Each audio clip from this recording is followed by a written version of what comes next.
মঞ্চে উপবিষ্ট ৮ দলের শীর্ষ নেতৃবৃন্দ, সিলেট বিভাগের ৮ দলের নেতৃবৃন্দ, আমার সামনে উপস্থিত মিডিয়ার ভাইয়েরা এবং ইসলামী ও দেশপ্রেমিক কাফেলা, সবাইকে জানাই আমার দল জাতীয় গণতান্ত্রিক পার্টি জাগপার পক্ষ থেকে সংগ্রামী সালাম এবং শুভেচ্ছা।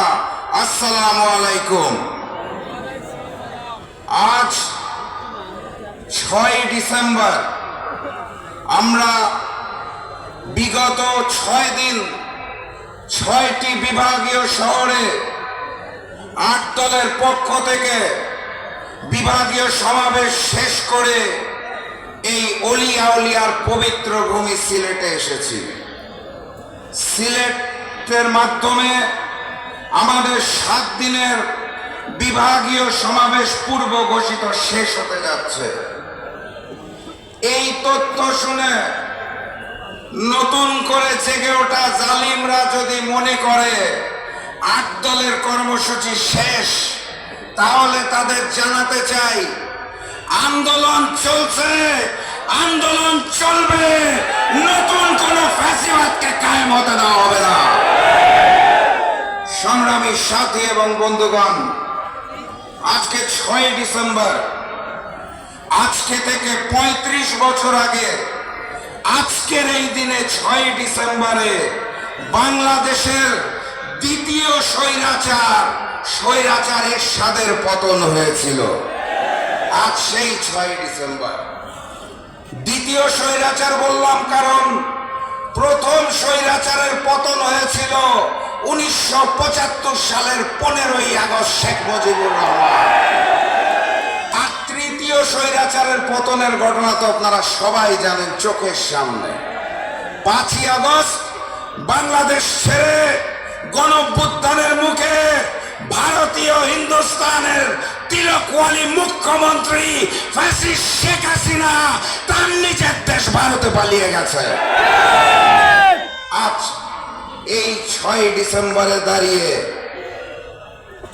আমি আপনাদের স্মরণ করিয়ে দিতে চাই, আজ থেকে ৩৩ বছর আগে মিথ্যা বয়ান সৃষ্টি করে উগ্রপন্থীরা আজকের এই দিনেই আমাদের প্রাণের বাবরি মসজিদকে ভেঙে ফেলেছিল হিন্দুস্তানে।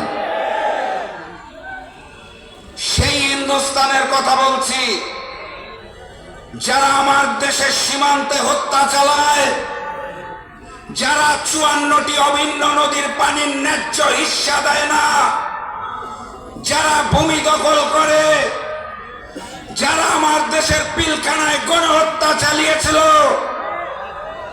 যারা বাংলাদেশের অভ্যন্তরীণ বিষয়ে হস্তক্ষেপ করে ফ্যাসিস্ট শেখ হাসিনার মাধ্যমে বাংলাদেশকে ভারতের করত রাজ্য বানাতে চেয়েছিল।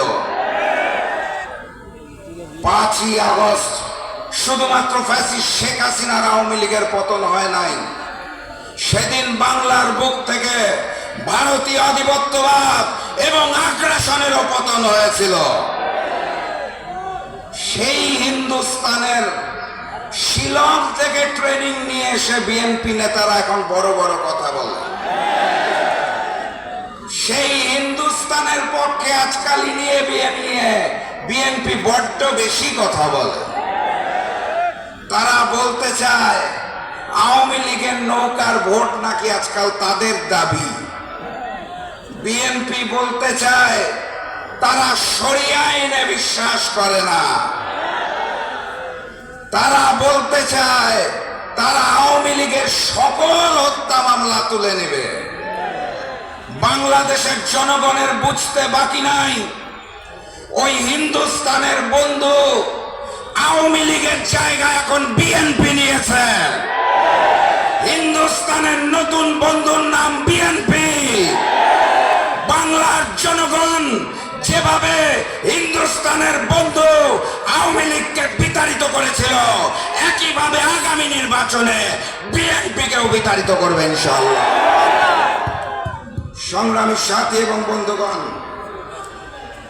আমি আপনাদের স্পষ্ট ভাষায় জানিয়ে দিতে চাই, গণভোটে হাকে জয়যুক্ত করতে হবে। আমি আপনাদের স্পষ্ট ভাষায় জানিয়ে দিতে চাই, 8 দলের যেই প্রার্থী আপনাদের অঞ্চলে যেই প্রতীক নিয়ে আসবে সেই প্রতীকের জন্য একত্রিত হয়ে কাজ করতে হবে। সেদিন আপনাদের ওখানে দাড়িপাল্লা হাত পাকার সাথে রিক্সা থাকবে, দেওয়াল ঘড়ি থাকবে, বটগাছ থাকবে, চশমা থাকবে, ফুলকপিও থাকবে। 8 দলের প্রার্থী যেই প্রতীকে আসবে তাকেই জয়যুক্ত করতে হবে। আর ওই হিন্দুস্তানের আধিপত্যবাদ আর নতুন জালেম বিএনপিকে রুখে দিতে হবে।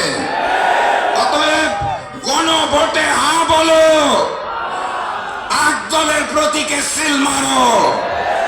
গণভোটে হা বলো, 8 দলের প্রতীকে সিল মারো।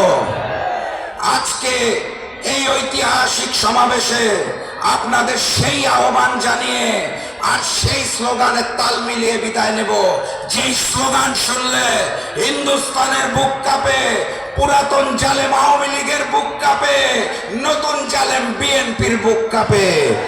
একসাথে স্লোগান হবে, নারায়ে তাকবীর, নারায়ে তাকবীর, নারায়ে তাকবীর। এটাই হবে আমাদের 8 দলের স্লোগান, এটাই হবে বিজয় ধ্বনি। জাতীয় নির্বাচনে বিজয়ী হয়ে গণভোটের হাকে জয়ী করে এই স্লোগান দিতে দিতে বাড়ি ফিরবেন। তার আগ পর্যন্ত চোখ কান খোলা রাখবেন, কোন ষড়যন্ত্রের সামনে মাথা নত করা যাবে না। বিজয়ের পথে যাত্রা শুরু, জীবন অথবা মৃত্যু। আসসালামু আলাইকুম।